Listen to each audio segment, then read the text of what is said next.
What up, we're not so different fam, man. Your boy Tyler here, back with another one, man. This is for all my addicts, people with mental health disabilities and suicidal ideations. I hope y'all enjoy this, man. I've been slacking really bad on my recovery stuff. Usually I used to post every Monday and Friday. I'm making a commitment right now today to myself to start doing so once again. I cannot be slacking on that, man. I gotta make sure that I stay on top of it. If y'all are wondering what's playing in the background, that's a music video that I actually shot and filmed myself. I'm pretty proud of it, so sorry about that if it's distracting. I apologize. It's just something that it's a work of mine, and I'm very proud of it, man. And I don't know, but anyways, we're gonna jump right into this. Today is on self-acceptance, so I'm gonna start off by reading a chapter out of the book. Self-acceptance. When we accept ourselves, we can accept others into our lives. Unconditionally, probably for the first time. From our earliest memories, many of us felt like we never belonged. No matter how big the gathering, we always felt apart from the crowd. We had a hard time fitting in.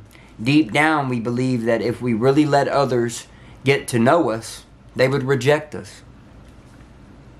Perhaps our addiction began to germinate in this climate of self-centeredness. Many of us hid the pain of our alienation with an attitude of defiance. In effect, we told the world, "You don't need me." Well, I don't need you either. I've got my drugs and I can take care of myself. The further our addiction progressed, the higher the walls we build around ourselves.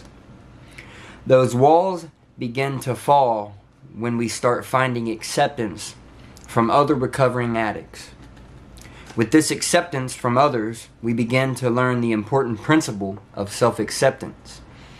And when we start to accept ourselves, we can allow others to take part in our lives without fear of rejection. Just for today, I am accepted and I fit in. Today it's safe to start letting others into my life. Man, that's like one of my favorites, man. I love that one. Any of y'all that know me know that I have a very, very big problem with self-acceptance. That's why I spend all this money on jewelry and fancy things and name brand this, name brand that, shoes, you know what I mean?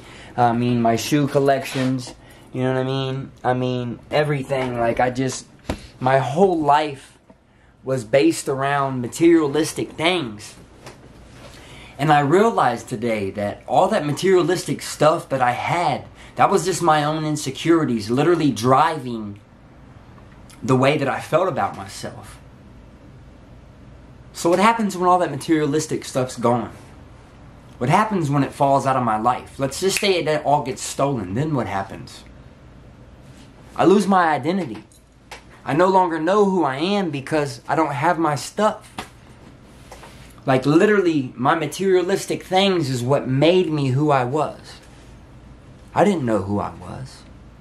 I was so lost in the fact of just trying to be somebody I wasn't. Like my whole life was built on false personas and virtues, man. And it really affected me in the way that I can't even begin to fathom and explain, because it hurt who I was as a person. It allowed me no identity. And it allowed me to put up these walls and barriers and not let no one in because of fear of rejection, or fear of that they wouldn't like me, or fear of if they found out who I really was inside, maybe they wouldn't even want me around.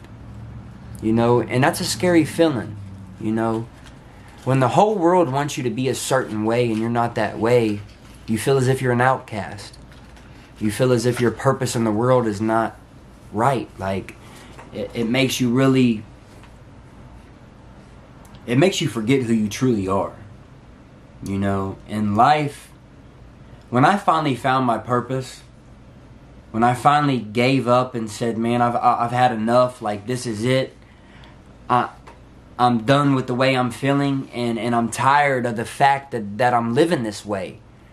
I'm pushing myself to where I don't want anybody around because I'm afraid of rejection. I hope y'all don't mind me smoking.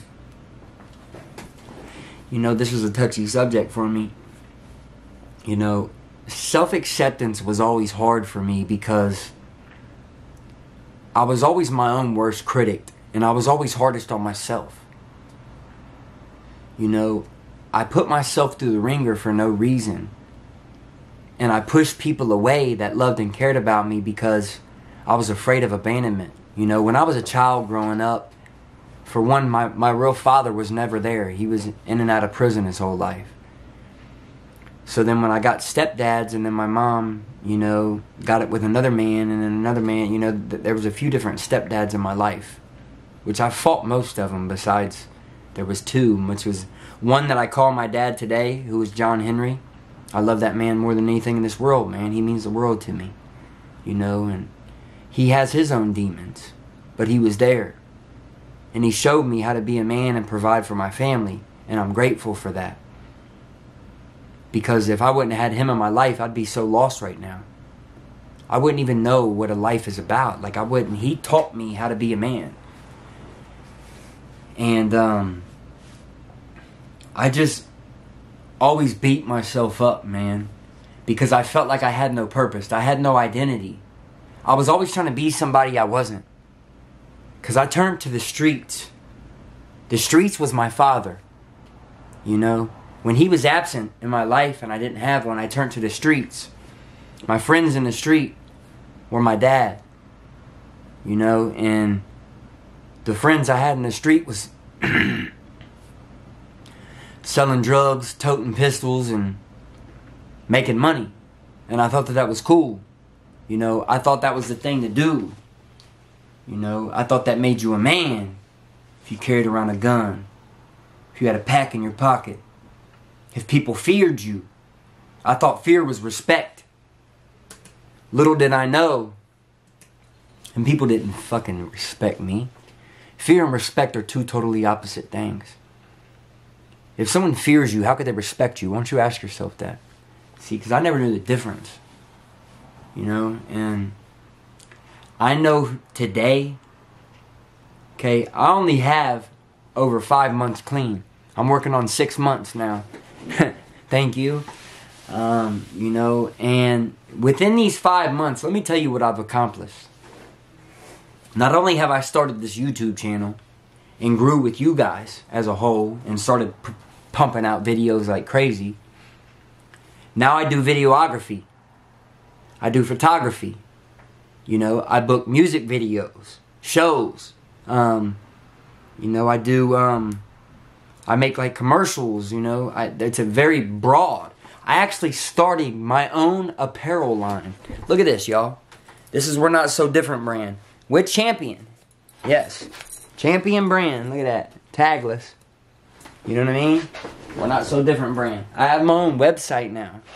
www.we'renotsodifferentbrand.com is my website. You can get on there and see my merch.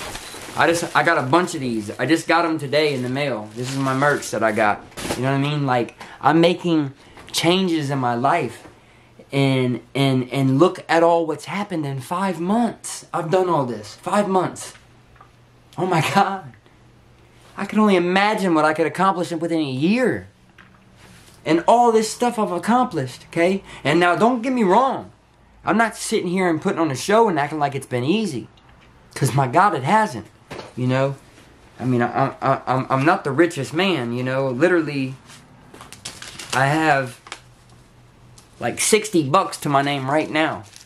You know? But you know what? I have self-acceptance. You know, I had to get a lot of humility in order to humble myself. Now look at me. I don't know if I can get it in focus. Look at that. That's me. See that? That's a business card. I'm making, you hear me, people? I'm making my dreams come true. And I'm here to tell you, once you had enough and that desperation gets great, you can do it too. And I really urge you to believe in yourself. See, because when I was out there on drugs, I didn't believe in myself. My only purpose was to run around selling dope and ruining other people's lives to get my next fix. It's sickening, but it's true. You know? I was so lost with who I was and what I wanted to be, and I had all these dreams and goals, and the reality of it was, though, I wasn't accomplishing nothing. I was in that grip of insanity, doing the same thing over and over and again and expecting a different result, like something was going to change. But it never did. Not until the day that I went over to my mom's and I said, Mom, come on, we're going to rehab. You come with me right now and I'll go.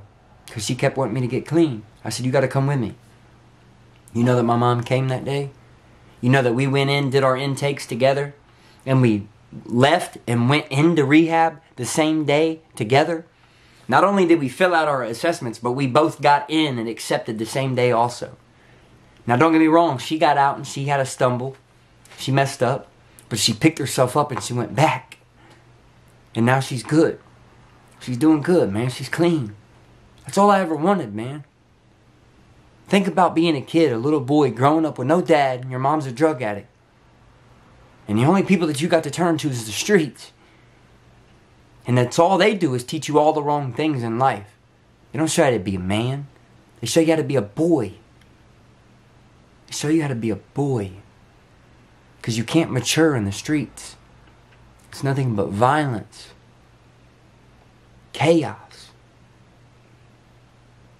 Bad mistakes. Jails, institutions, and death is what comes of the streets. You don't believe me? Go try it for yourself. There's very few. I know one drug dealer that actually retired and now he lives a normal life. One. You know how many drug dealers I've met in my life? Thousands. Thousands. Most of them are in prison, dead, or slowly killing themselves. I don't want that, man. I want the world to be a better place. I want whoever you all are on the other side of that screen, and if you're part of the We're Not So Different fam, flex on them one time. Man, stop settling. Do what you gotta do. Get off your ass and go out there and get what you want. You're the only person that's limited in yourself. You're the only one that's in your own way. I promise you, man. When I finally told myself, Tyler, if you're not the problem, there is no solution. And when I finally believed that in my heart, then I was able to progress. Then I was able to change my life and really get a grip to what was going on to make changes in order to better myself and set myself up for success, not failure. No more failure for me. I'm done with that. I'm done with it, man. Woo! Hey, this has got me on fire, man. I'm sorry. I know I went over 10 minutes. It's okay. We're going to make this one 15. Why not? But anyways, man, for real. I got faith in y'all, man. Believe in yourself. No one out there is going to do it for you. You might have a significant other or a loved one or family member that cares for you and that's going to try to drag you along and get you into rehab and all that good stuff, and kids. But they can't do it for you. You have to do it for yourself. And I believe in you. Look at me. If I can do it, anybody can, man. Anybody can do it if I can. I was a straight junkie, bro. I don't say this out of bullshit. You see them track marks? Them will never go away. See them? Them will always be there. It's a constant reminder of the fucked up life that I used to live. But now it's different because I chose to make it different. that desperation finally set in and I had enough. And I pray that it happens for you too, man. Thank you guys for sitting in here and listening to me, man. I love you guys so much, man. I promise y'all, man. Only the strong will survive, man. All will prevail, dude. Listen, lost dreams awaken, man. Set your heart to something and truly believe in you and follow it, and I promise you'll get there. You ever heard of the law of attraction? If you haven't, look it up. It's the secret to life. It's one thing I'm going to give you. Okay? Hold on to that. It's worth it. I love you guys, man. Enjoy the rest of your night. Listen, like I say at the end of all my videos, don't cheat yourself, treat yourself, and remember, we're not so different. I love you guys, man. Peace, love, chicken grease. Bye.